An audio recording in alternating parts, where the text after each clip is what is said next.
De facto world Казахстан хязгаар төгсгөлгүй хүндий цэлмэг хөх тэнгэрийн дор мянган километр үргэлжлэх тал нутаг. Дэлхийд 9-дүгээрт ордог том улс. Гэхдээ хүн ам нь харьцангуй бага 20 сая. Энэ бол эсрэг тесргийн орн. Нүүдэлчдийн морин дил дээрх амьдралаас өнөөдрийн шилтгэн хотод хүртэл эзэнт гүрний тасархайн түүхийн жинтэй өвөөс эхлээд орчин үеийн геополитикийн төвд хүрсэн.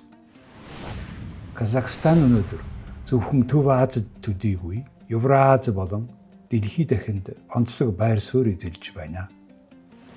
Хүнд зүсгч та бүхэндээ би өнөөдрийн Казахстан улс хэрхэн оршиж, иргэд нь яаж амьдарч, төр засаг нь яаж ажиллаж, тэд ирээдүгээ хэрхэн харж байгааг ойлгоход туслахыг хичээнэ.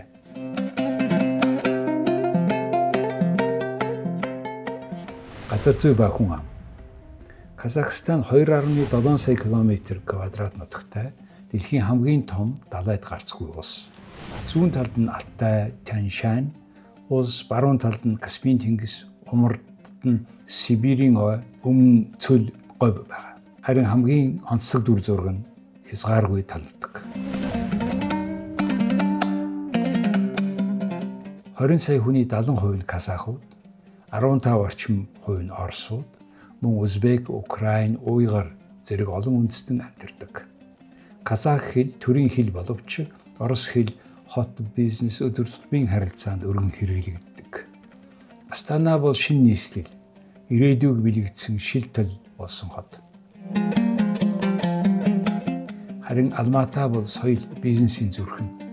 Шымкент, Караганда, Актобе зэрэг нь бүс нутгийн хүч чадлыг илтгэсэн хотууд. Төв Казахын тал нутагт нүүдэлчид Адума ламп даган амьдарч торгоны замын жин тээврийн гол хэсгийг хянаж иржээ. 13 дугаар зуунд Монголын эзэнт гүрний нэг хэсэг болж Чингис хааны ууган хүү зөрчийн байгуулсан Алтан ордны нөлөөнд байв. 19-р зуунаас эхлэн Оросын эзэнт гүрэнд нэгтгэгдэж 20 дугаар зууны ихэр зөвлөлтийн бүрэлдэхүүнд орсон. Зөвлөлтийн үед амьдрал эрс өөрчлөгдөв. Нүүдэлчдийг хүчээр суурьшуулснаас болж 1930-аад онд асар их өлсгөлн нүрлэж сая хүн ам өргөдсөн. Дэлхийн 2 дугаар дайнд үйлдвэр ард иргэдийг энд бас шилжүүлсэн. Харин Семипалатинскийн цөмийн туршилт хэдэн 10 жил үргэлжилж өнөө хүртэл хорт улам өрөө үлдээсэн. 1991 оны 12 дугаар сард Казахстан тусгаар тогтнолоо зарлаж зөвлөлтөөс хамгийн сүүлд салсан улс юм аа. Төр ба улс төр. Казахстан бол ерөнхийлөгчийн засаглалтай бүгд найрамдах улс. Ерөнхийлөгч нь төрийн тэргүүн, цэргийн ерөнхий командлагч бөгөөд улс төрийн системийн гол түлхүүр нь. 2019 оноос хойш Касим-Жомарт Токаев энэ албыг хашиж байгаа. Мөн энэ улсад 2 танхимтай парламент бий. Мажилис буюу доод танхимд 98 депутат байгаагаас 5 жилийн хугацаатай сонгогддог. 69 намын жагсаалтаар 29 нь нэг мандаттай тойргоос сонгогддог. Сенат буюу дээд танхим нь 50 гишүүнтэй. 17 мужи 3 том хотын Астана, Алматы, Шымкент тус бүрээс 2 гишүүнийг орон нутгийн хурлаар сонгодог. Нэмэлтээр 15 сенаторыг ерөнхийлөгч шууд томилдог. Энэ бүтц нь төвлөрсөн эрх мэдэл ба бүс нутгийн төлөөллийг хосруулах зорилготой ажээ. Сүүлийн үеийн төв Нурсултан Назарбаевын олон 10 жилийн удирдлагад ор улс тогтвортой нефт хийн ачаар хурдцтай өссөн. Гэвч улс төрийн өрсөлдөөн хязгаарлагдмал авилга өргөн тархсан хэвээрээ байлаа. 2022 оны 1-р сард шатхууны үний огцом өсөлтөөс эхэлсэн эсэргүүцэл улс даяар тархан эмх замбраагүй байдалд хүргэв. 200 гаруй хүн амиа алдаж анх удаа хамтын аюулгүй байдлын гэрээний байгууллагын цэргүүд орж ирсэн.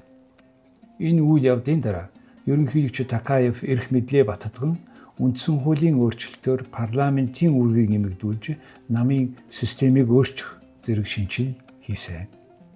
Казахстан өнөөдөр тогтвортой байдлыг хадгалах ба ардчлалын хоорондох зааг дээр алхаж байна. Эдийн засаг. Казахстан газрын баялагаар арвин, дэлхийн хамгийн том ураны нийлүүлэгч, нефть хийн гол экспортлагчийн нэг, улаан буудайн том үйлдвэрлэгч, зис, цайр зэрэг ашигт малтомл нь эдийн засагтаа чухал байр суурь эзэлдэг.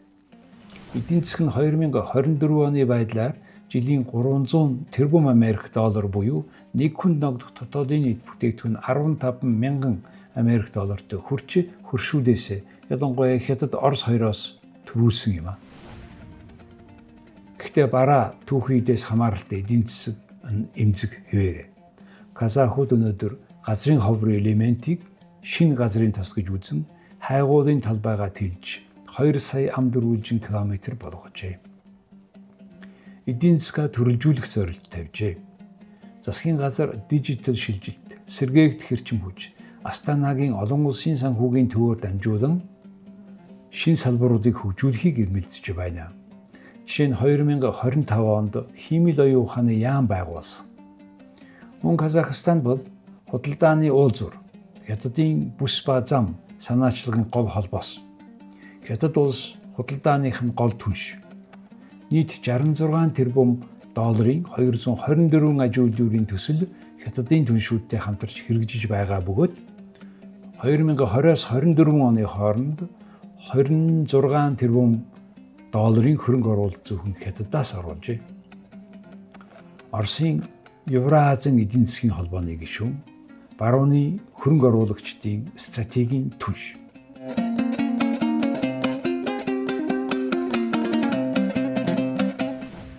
Нийгэм ба өдөр тутмын амьдрал. Астана тал нутаг дээрээс босч буй ирээдүйн хот. Алматы оюутан, уран бүтээлч, бизнес эрхлэгчдийн төвлөрсөн соёлын нийслэл. Гэвч хотын гэлбаанаас гадна хөдөөний амьдрал хүнд, үйлчлэгээ тутмаг, залуусын шилжилт их, хөдөө аж ахуйн хоцрогдолтой. Хүн амын тал нь 30-аас доош насных. Болошак хөтөлбөрөөр олон мянган оюутан гадаадад суралцж, иргэн ирж шинэ үеийн элитийг бүрдүүлж байна. Шашны хувьд казахуудын олонх нь исламынх. Төр шашин хоёр тусдаа. Олон шашин эв найрамдалтай зэрэгцсэн оршдог. Сорилтууд. Казахстаны өмнө тулгамдсан томоохон сорилтууд байна. Түүхийн эдээс ангид төрөлдсөн эдийн засгийг байгуулах. Авилгатай тэмцэж иргэдийн төрийн институтд идэх итгэлийг сэргээх гэх мэт. Гадаад харилцаанд Орос, Хятад, барууны хооронд тэнцвэр олох шаардлага тулгарч байна. Орос бол уламжилт холбоотно, Хятад хамгийн том худалдааны түншин, харин барууны орнууд эрчим хүч ба тогтвортой байдлыг л хүсдэг. Байгаль орчны асуудал хүнд. Дэлхийн 4-р том нуур байсан Арал бараг ширгсэн. Семипалатинскийн цөмийн туршилтын нөлөө одоо ч мэдрэгдэж байгаа.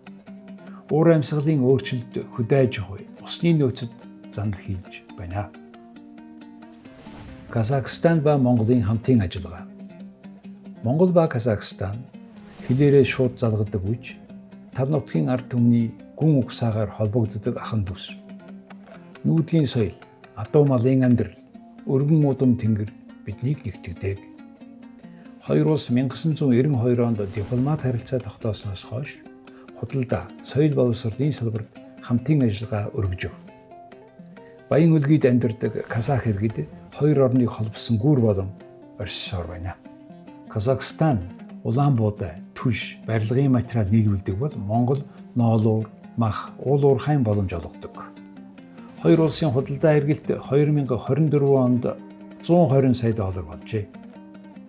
Хоёр талын ирээдүйн хамтын ажиллагаа, тээврийн коридор, дижитал худалдаа, сэргээгдэх эрчим хүч, боловсролын солилцоонд нээлттэй. Хоёр улсын ерөнхийлөгчийн төвшөнд дүт замын төсөл яригдж эхэлсэн бөгөөд тэгснээр Оросоор дамжиж 1700 км машинаар явж буй Хятадаар дамжин 2 дахин богиносгох ажээ.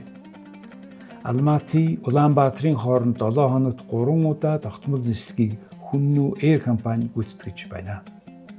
Энэ чиглэлийн томоохон үйл явдал саяхан боллоо. Монгол улсын их хурлын дарга амар баясгалан Астана болон Алматыд айлчилж парламентийн хамтын ажиллагаа, худалдаа, соёлын харилцааг онцлон ярилцав.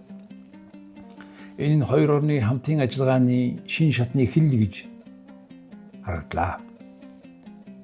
Дүгнэлт. Казахстан улсын тухай товч танилцуулгад юм байна. Асар удам газар нутаг, тэсвэр төвчээртэй ард түмэн, бахархалт түүх, ирээдүйдээ итгэл дүүрэн улс байна. Казахстан бол зөвхөн газрын зураг дээр авраг улс биш. Энэ бол уламжлал ба шинжилгээний заг дээр өөрийн ирээдүйг ирж буй орон. Монголын хувьд Казахстанаас авах сургамж их. Байгалийн баялагийг зөв ашиглах, шударга институт байгуулах, баялагын хэт хамаарлын эрсдлээс зайлсхийх зэрэг болно. Тал нутгийн мандлын цаана түүхийн жин, ирээдүйн боломж зэрэгцэн оршино. Казахстаны түүх одоо ч бичигдсээр л байна. Тал нутгийн мандлын адил энэ түүх хязгааргүй үргэлжилнэ.